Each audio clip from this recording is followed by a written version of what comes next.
जगतर नाथ जगन्नाथ कृपारू आपण मानक स्वागत करुच्ची स्वाति ब्लॉग को मु आज आपण मानक देखापी चाहूँगी किमिति आमे खरा दिन रे चाष करिलु ता विषय रे टिके जणाइबा चाहूँगी देखापी चाहूँगी।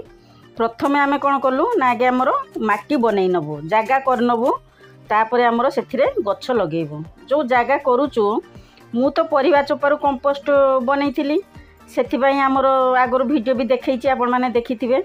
आगरू कंपोस्ट आगे बनाଯିव तापरे तापरे किछि माटी दे दउचु ता संगरे कोन होउची ना हमर आगरू जो गछ रहिची धर पोई गछ जन्नी गछ कर लगेइथिली पोई गछ रहि जाइथिला मोर छाड़ी दिए गोटे गछ छाड़ी दिए देले कोन होउची सेइथिरु मंजी मोर हेइ जाय हेइ गले सेइ मंजी को पुणी लगेइ दिए।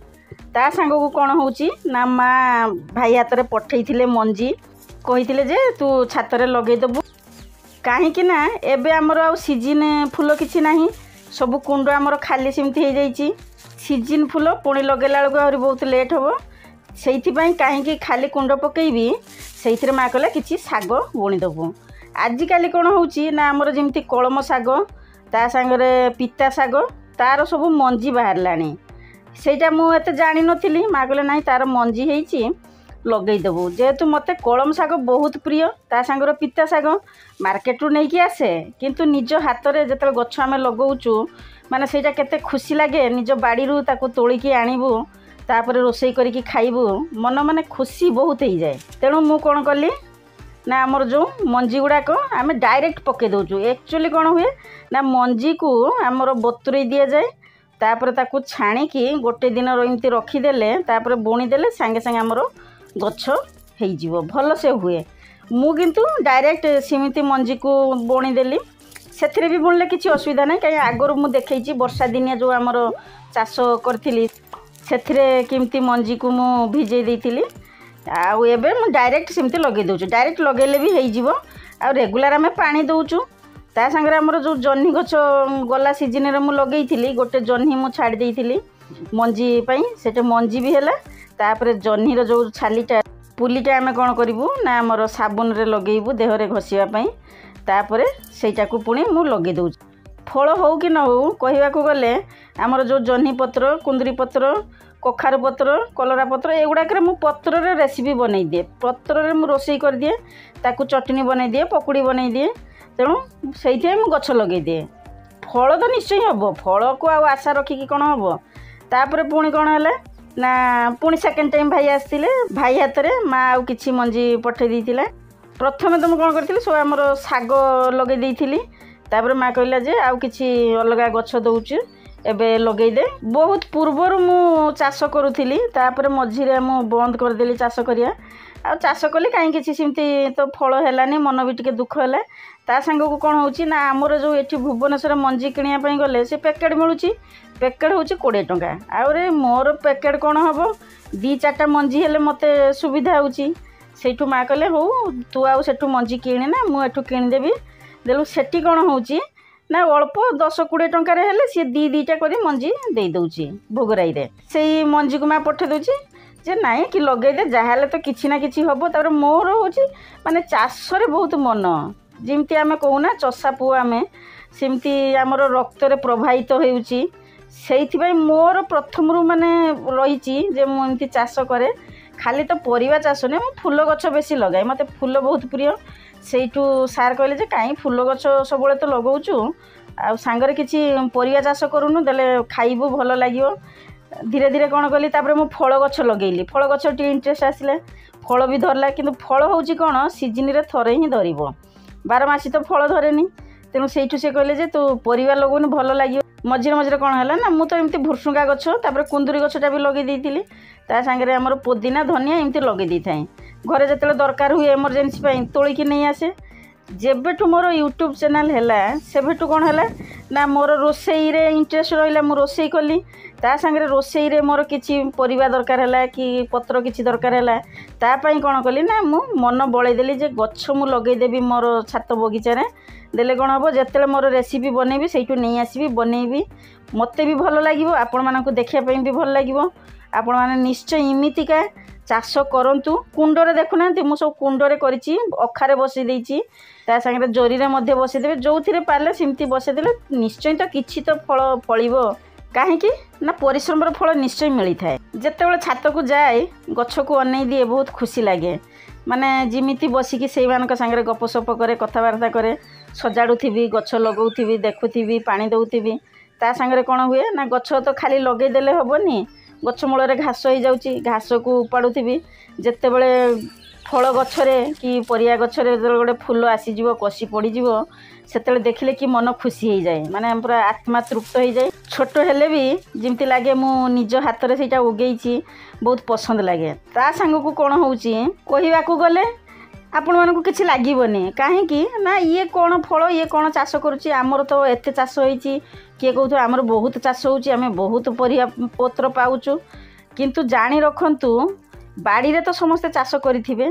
छातर भी एमती नॉर्मली चाष करुँच ता सांगरे 4 महला उपरे 60 पाहाच चढ़ी जाइकी तापर जो चाष करुच्ची सेटा तो मते तो पूरा लगुच जमी गर्व अनुभव मु करुच्ची अन्य मानक किसी लगुच कि नहीं मुझे जाने ना कहीं इमिति जिते लोक चाष कर देखाती वीडियो बनाती से बहुत पसंद लगे किंतु सेटा नॉर्मली बाड़ी रे बनाऊे कि चाष करुथे छाତରେ करुथे नॉर्मली एमती फर्स्ट फ्लोर कि सेकंड फ्लोर एमती करुथे किंतु 4th फ्लोर ऊपर को जाइकी चढ़ी आउ खरारे यही सब चाष करिया बहुत मुश्किल सी भी पुणी जड़े लेडीज ता सांगरे कहीं हेल्प करने ना कहवाक गले मत कहीं हेल्प करने ना कहीं लगे ना कहीं साहाय्य करने ना यही सब चाषबास कौन हुए इंटरेस्ट बेसी आसे सांगरे कहीं गले लगिले कि बसी घास टे बाछीदेलु मटी टे ताड़ीदेलु से भल लगे एकुटिया एकुटिया केते करी खाली तो आमर चाष कले पेट पोषीजनी ता सांगरे घरर अलग काम रही जाइए यही सब कलापर मु घरे भी काम करुँची तेणु गोटे लिमिट थाए मोर टाइम सकाळु मु जाए जाइकिना जमती सूर्य उदय हेले किरणटा जमती मो ऊपर पड़े सेमितिका सकाळु भोर जीवी गछपत्र सजाड़ी देखी फूल तोड़ी पानी देवी आउ अल्प समय बसबी भल भी लगे ता सांगे जिते मोर वीडियो भी बनवार थाए से तोड़ी आनी वीडियो बनैबी एबे रिसेंट माने बहुत प्रकार साग होती देखिले तेणु भाविली ये तो ब्लॉग बना हो गला परिवार ता सांगरे कौन होची ना सब साग जिते प्रकार अच्छी भेराइटी साग ताकू तोलिकी तार गोटे रेसिपी बनैबी। खरारे कौन होची ना कखारु आ बड़ होनी छोट छोट होउची खसी जाउची मुझे छोट कखारु को नहीं आसुची जते खसिया पूर्व छिंडे नहीं आसुची तरकारी पके दउची।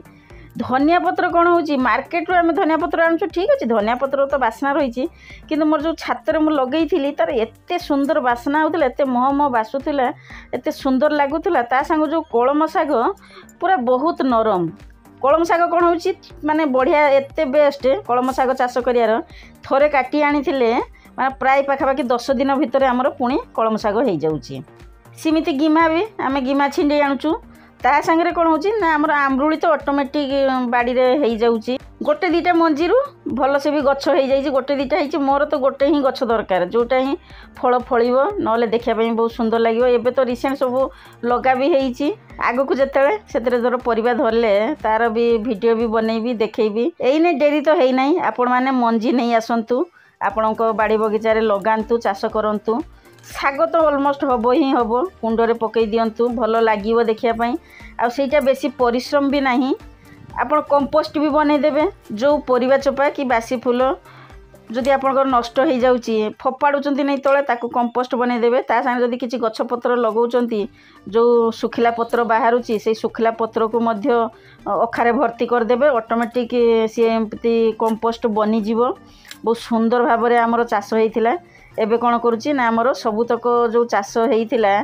से सब छिंडिकी नहीं आउची परिवा तो आमर है ना एबे धरी ना फली ना सेमती खाली आमर साग हो जाइथिला तेणु मु साग नहीं आसिली भेराइटी साग सब नहीं आसी से रेसिपी बनाहब कुंदुरी होता कलरा गोटे होता बहुत सुंदर भाव में आमर यहाँ को ट्राई करूँ आपण मानक निश्चय मोर ये भिडियोटी पसंद आसो आपण मैंने निश्चय देखिए आउ बेसी डेरी करेनि मार्केट रू जाई मंजी नहीं आसिकी निज बाड़ी बगीचारे चाष करंतु किछि तो देहपाई भल ना कहीं ना आम तो जहाँ भी खाऊँ से सार खाऊँ सार खाई खाई ना आम देह पूरा माने नष्ट हो आसला जदि निज बगीचारे आप चाष कर तो आप सार पकेबे ना प्योर कंपोस्ट आपणकर गछ हम से फल फल परिवा धरब ତା ସାଙ୍ଗକୁ ଆପଣ ଭଲ ଭଲ ଶାଗ ମଧ୍ୟ ପାଇପାରିବେ। ଯେତିକ ବି ହେଉଛି ସେତିକିରେ ଆପଣ ଖୁସି ମଧ୍ୟ ହେଇଯିବେ, ସେତିକ ଖାଇବେ। କିଛି ମାତ୍ରାରେ ତ ଆପଣ ସୁସ୍ଥ ଅନୁଭବ କରିପାରିବେ ନା, ଆତ୍ମା ଶାନ୍ତି ପାଇବ। ପିଲାବେଳେ ମୁଁ ଦେଖିଛି ଆମର ଘରେ ଚାଷ ହେଉଥାଏ ସେତେବେଳେ ବହୁତ ବଡ଼ ବାଡ଼ିଟେ, ଆମର ଯେତିକ ବଡ଼ ବାଡ଼ି ପଡ଼ିଛି ତାର ବୋଧେ 5 ଗୁଣା ଆମର ମାମୁଁଙ୍କ ଘର ବାଡ଼ି। ଏତେ ପରିବା, ଏତେ ଫଳ ଗଛ ଆଉ ସବୁ ପ୍ରକାର ଭେରାଇଟି ଚାଷ ହୁଏ। ପିଲାବେଳୁ ଯାଉଥାଉ, ଦେଖୁଥାଉ, ବାଡ଼ିରେ ବୁଲୁଥାଉ, ଖେଳୁଥାଉ, ସେଥିରୁ ସବୁ କଞ୍ଚା ପରିବା ମଧ୍ୟ ଛିଣ୍ଡେଇକି ଖାଉଥାଉ। ସେତେବେଳର ଗୋଟେ କଥା ମାନେ ପୁରା ଅଲଗା ପ୍ରକାର ସେତେବେଳେ ଥାଏ। ଆଜିକାଲି ତ ସେମିତି ନାହିଁ। ଆଜିକାଲି ତ ପିଲାମାନେ ଏଇସବୁ ଜିନିଷକୁ ପସନ୍ଦ ବି କରୁନାହାନ୍ତି, ଲୋକମାନେ ବି ପସନ୍ଦ କରୁନାହାନ୍ତି। କାହିଁକି? ସେମାନେ ଭାବୁଛନ୍ତି ଆମେ କାହିଁକି ପରିଶ୍ରମ କରିବୁ, ଯେତିକ ପରିଶ୍ରମ କରିବୁ କି ଯେତିକ ପାଣି ସେଥିରେ ଦେବୁ ସେଇଟାରେ ଆମର କିଛି ଫାଇଦା ନାହିଁ, କିଛି ମିଳୁନି, ଅଳ୍ପ ଟିକେ ମିଳିବ, କାହିଁକି କରିବୁ, ଯିବୁ ମାର୍କେଟରୁ ସିଧା ଧରିକି ପଳେଇ ଆସିବୁ, ସେଇଟା ସେମାନେ ଚାହୁଁଛନ୍ତି। କିନ୍ତୁ ଯଦି ଆମେ ଏଇସବୁ ନ କରିବୁ ତେଣୁ ଆମ ପିଲାମାନେ ଟୋଟାଲି ଭୁଲିଯିବେ, ସେମାନେ ମଧ୍ୟ ଜାଣିପାରିବେନି। ଏଇନେ ରିସେଣ୍ଟ ବହୁତ ଲୋକ ସବୁ ଭିଡ଼ିଓ ଛାଡ଼ିଛନ୍ତି, ମୁଁ ଦେଖିଲି। ଆମର ଯେମିତି ଗରମ ହେଉଛି, ଗରମ ଉପରେ କରିଛନ୍ତି, ଗରମରୁ ବଞ୍ଚିବା ପାଇଁ କ'ଣ କରିବା ପାଇଁ ପଡ଼ିବ ନା ଗଛ ଲଗାଇବା ପାଇଁ ପଡ଼ିବ। କିଏ କହିଛନ୍ତି ଯେଉଁ ଗଛ ଲାଗିଛି ସେଥିରେ ପାଣି ଦେବା ପାଇଁ ପଡ଼ିବ। ତେଣୁ ସମସ୍ତେ କିଛି ନା କିଛି ଗଛ ଲଗାନ୍ତୁ, ଯେଉଁଠି ଯାହା ଜାଗା ପାଉଛନ୍ତି ସେଥିରେ ଗଛ ଲଗାଇ ଦିଅନ୍ତୁ। ଲୋକ କହୁଛନ୍ତି ଆମର ଜାଗା ନାହିଁ, ଆମେ କେଉଁଠି ଗଛ ଲଗାଇବୁ? କାହିଁକି? ରାସ୍ତା କଡ଼ରେ ଗଛ ଲଗାଇ ପାରିବେ, ନିଜ ଛାତରେ ମଧ୍ୟ ଗଛ ଲଗାଇ ପାରିବେ, ବାଲକନିରେ କିଛି ଗଛ ବସାଇ ପାରିବେ। ଦେଲେ କ'ଣ ହେଉଛି, ତା'ର ଯେଉଁ ବାତାବରଣ, ତା'ର ଯେଉଁ ପବନ ଆପଣଙ୍କୁ ପଡ଼ିବ, ଆପଣ ଯେଉଁ ନିଶ୍ୱାସ ନେବେ। ଆଜିକାଲି ତ ପୁରା ଏତେ ଯେଉଁ ଧୂଆଁ ବାହାରୁଛି, ଗାଡ଼ି ଫାଡ଼ି ମଟର ଚାଲୁଛି, ତା ସାଙ୍ଗକୁ ଯେଉଁ ଧୂଆଁ ଆପଣଙ୍କ ମୁହଁରେ ପଶୁଛି, ପାଟି ଭିତରେ ଯାଉଛି। ତେଣୁ ଯେତେବେଳେ ମାନେ ଗରମ ହାୱାଟା ଆସୁଛି, ଯେତେବେଳେ ଆପଣ ବାଲକନିରେ ଗୋଟେ ଗଛଟା ବସେଇଥିବେ, ପବନଟା ଯେତେବେଳେ ହେବ, ସେ ଗରମ ହାୱାକୁ ସିଏ କ'ଣ କରିବ, ଗଛଟା ମାନେ ତାକୁ ବାଧା ସୃଷ୍ଟି କରିଦେବ। ଆଉ ସେଇଠୁ ହାଲକା ପବନ ଆପଣମାନଙ୍କ ପାଖକୁ ଯିବ, ବହୁତ ସୁନ୍ଦର ଭାବରେ ହାୱା ଯିବ। ତା ସାଙ୍ଗରେ ଯଦି ଫୁଲ ଗଛ ଲଗାଉଛନ୍ତି, ଫୁଲର ବାସ୍ନା ମହମ ବାସ୍ନାରେ ବାସିଯିବ। ଆଉ ପରିବା ଚାଷ କଲେ ତ ବଢ଼ିଆ, ଆପଣ ବାଲକନିରେ ଲଟେଇ ଦେବେ, ଉପରକୁ ମଡ଼େଇ ଦେବେ। ବହୁତ କଲେଣି ଆଜିକାଲି ଚାଷ। ଆପଣମାନଙ୍କୁ ମୋର ଏଇ ଭିଡ଼ିଓଟି କେମିତି ଲାଗିଲା? ନିଶ୍ଚୟ ଭଲ ଲାଗିଥିବ। ଯଦି ଭଲ ଲାଗୁଛି ତାହେଲେ ମୋ ଚ୍ୟାନେଲକୁ ଲାଇକ୍, କମେଣ୍ଟ, ସେୟାର, ସବସ୍କ୍ରାଇବ୍ କରିଦିଅନ୍ତୁ। କମେଣ୍ଟରେ ଜଣାଇବେ ମୋର କେତେ ପ୍ରକାର ଆମର ଆଜି ମାନେ ରୋଷେଇ କଲୁ, କ'ଣ କ'ଣ ତୋଳିକି ନେଇକି ଆସିଲୁ। ପୁରା ତ ମୁଁ ମାନେ ରେସିପି ବନଉନି, ଆମର ଛାତରୁ ଯାହା ପରିବା ନେଇକି ଆସିଲି, ଶାଗ ଗୁଡ଼ାକ ନେଇକି ଆସିଲି, ତାକୁ ବନଉଛି। ଯେମିତି କଖାରୁ ପତ୍ରକୁ ତାକୁ ବାଟିକିନା ଏମିତି ପତ୍ରପୋଡ଼ା ତ କରିନି, ଡାଇରେକ୍ଟ କଢ଼େଇରେ ଦେଇଦେଲି। କଳମ ଶାଗ ଆମର ହେଇଯାଇଛି। ତା ସାଙ୍ଗରେ ପିତା ଶାଗକୁ ଆମେ ଭଲସେ ଭାଜି ନେଇଥିଲୁ। ଆମର ଯେଉଁ ଆଳୁ ଆଉ କଦଳୀରେ ଆମେ ଧନିଆ ପତ୍ର ପକାଇ ଦେଇଥିଲୁ, ତା ସାଙ୍ଗରେ କୁନ୍ଦୁରି ଆଉ କଲରା ଗୋଟେ ହେଇଥିଲା ନେଇ ଆସିଥିଲୁ।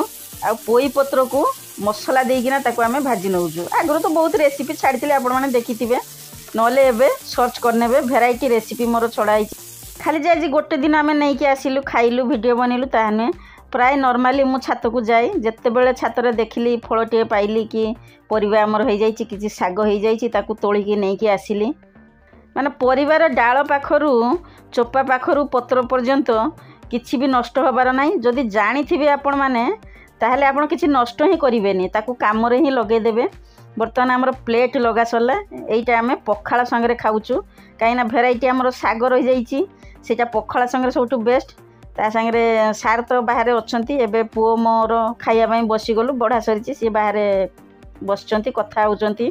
ବହୁତ ସୁନ୍ଦର ଭାବରେ ଆମର ବି ରେସିପି ବନା ହେଇଗଲା, ବ୍ଲଗ୍ ବି ବନା ହେଇଗଲା, ଖାଇବା ପାଇଁ ବି ବସିଗଲୁ। ଗରମ ସାଙ୍ଗକୁ ପୁରା ଯେତେବେଳେ ପଖାଳ ପଡ଼ିଗଲା, ପୁରା ଆତ୍ମା ପୁରା ତୃପ୍ତ ହେଇଗଲା।